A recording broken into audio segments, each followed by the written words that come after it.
Hello, everybody. This is Jimmy. Welcome back to our Meet the Candidate series. Our next candidate up is she is running for Cambridge City Council. Her name is Theodora Skeadas. She is the executive director of Cambridge Local First and recent board chair of the Cambridge YWCA. Theo is committed to uplifting local businesses as a vehicle towards upward economic mobility for working people, expanding tenant protections, ending homelessness, and bolstering affordable housing, and fighting for greater climate action. Ladies and gentlemen, without further ado, please welcome Theodora Skeadas. Hello, Theo. Hey, Jimmy. Thanks so much for having me on. It's great to be here, and it's great to be with everyone else, too. My name is Theodora Skeadas. My friends call me Theo. You're welcome to call me Theo. Theo, I want to know, why are you running? First of all, why Cambridge City Council? How long have you lived here? Why are you running? And how do you think we did during the pandemic? I know that's a lot right there, but I just want you to take the ball and run with it. I'm running for a few reasons. One is that I work as executive director of Cambridge Local First. And specifically in the last year and a half, but even in the years prior, I've seen enormous challenges that our local and independent businesses in Cambridge are facing. But this extends well beyond the pandemic. Over the last 5, 10, 15 years, businesses in Cambridge have been having a really difficult time. In Harvard Square, it's been seen most notably that we've lost dozens of local and independent businesses, places like Cafe Pamplona, Cafe Algiers, T-Lux Cafe, Crema Cafe, and so many others, Dixon Brothers and more. And I would love to continue the work that I'm doing, but in advocacy to support our local and independent businesses. These institutions are truly the lifeblood of our economy and a critical part of our unique ecosystem in Cambridge. So I am running to support local and independent businesses. In addition, I've also been on the board of the YWCA Cambridge the last few years and board chair these last 2 years. We're the largest provider of housing to single women in Cambridge. We run a 103 single occupancy room residence for women in Cambridge. And these are women who, many of whom would not have homes otherwise. I've been working with Project Right to Housing, which is a youth-led activist movement trying to promote a conversation around Cambridge as a housing first city, which means advocating for non-congregate housing for members of the unhoused community in Cambridge. And this is something that's very important to me. We have the resources in Cambridge so that nobody should lack a roof over their heads at night. And this intersects so much with racial justice, with public safety, with healthcare, and with all kinds of issues. Housing is a human right, and I'm running so that we can elevate the conversation on homelessness in Cambridge. It's an issue that I and so many others care deeply about. And I would love to advocate in partnership with other counselors to end homelessness in Cambridge. And then third, but certainly not least, is my desire to advance the conversation on climate justice here in Cambridge and bolstering climate resilience. We all know that climate change is upon us. I mean, even if you just look outside right now, where is the fall foliage? It is mid-October almost, and I've not yet seen a single tree with a beautiful red and orange and yellow hue that you would normally see throughout Cambridge at this time of year. Where have the geese been? I haven't seen a single geese formation this year. Of course, we know that the summer has gotten hotter. The climate crisis is here, and it requires a sense of urgency. And that's the kind of urgency that I hope to bring to City Council. So those are 3 issues, among others, including building out our transportation system, fighting for better healthcare and more comprehensive healthcare, building out a more equitable education system, advancing racial and criminal justice through proposals like the HEART proposal, which I am excited to be a supporter of, building out arts and culture so that artists can live in Cambridge as well, and building better government by revisiting the city's charter, which hasn't been reviewed in 81 years. I think our Constitution merits a conversation. There's so much room for growth. We have rising wealth inequality in Cambridge. We're one of the most wealth unequal cities in the state and also in the country. And this is something that I've seen as I canvass. People living in market rate housing, almost entirely they are white. And when I canvass people in affordable housing, almost entirely people of color and mostly Black community members. So I see racial discrepancies, disparities as I'm canvassing and as I'm having conversations with residents. So definitely a sense of urgency that I hope to bring to City Council, and a part of why I'm running today. Couple of questions. I mean, the Yeah, housing issue has been, I've yeah. been doing these interviews every election cycle for the last 10 years. So we've done like 5 of them. Housing has been front and center on everybody's agenda. When you talk about affordable housing in Cambridge, what do you think the city council's approach should be? Sure. So I put a link in the chat. If folks are able to see the chat, you can see the link on my website. I have a robust housing policy plan.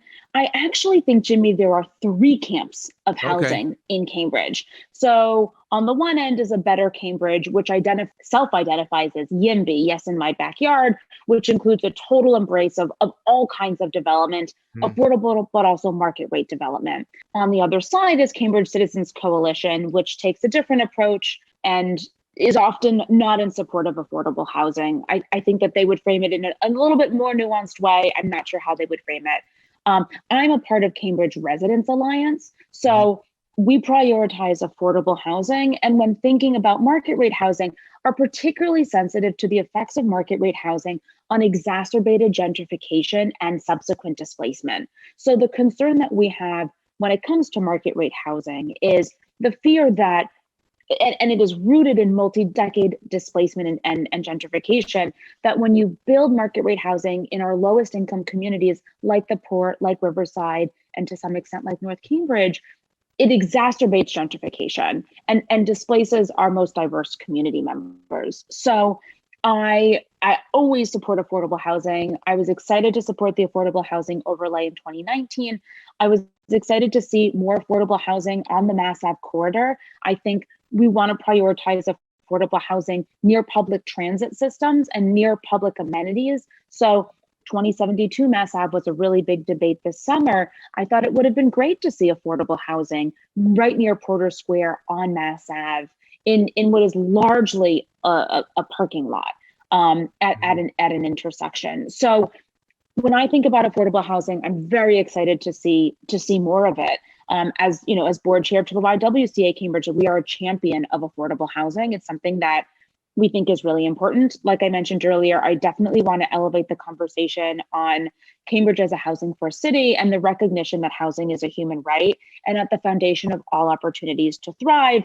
And the idea that Cambridge should fund permanently supportive housing for those who are chronically homeless in Cambridge. Right. But I have a whole bunch of ideas around affordable housing. And I'd also want to add protecting tenants, whether it's through the establishment of a Department of Housing Stability to help tenants navigate resources, and or building out community land trusts and publicly funded social housing, and or establishing a tenant bill of rights, which includes a tenant's right to counsel when facing eviction, and permanent pathways to affordable home ownership.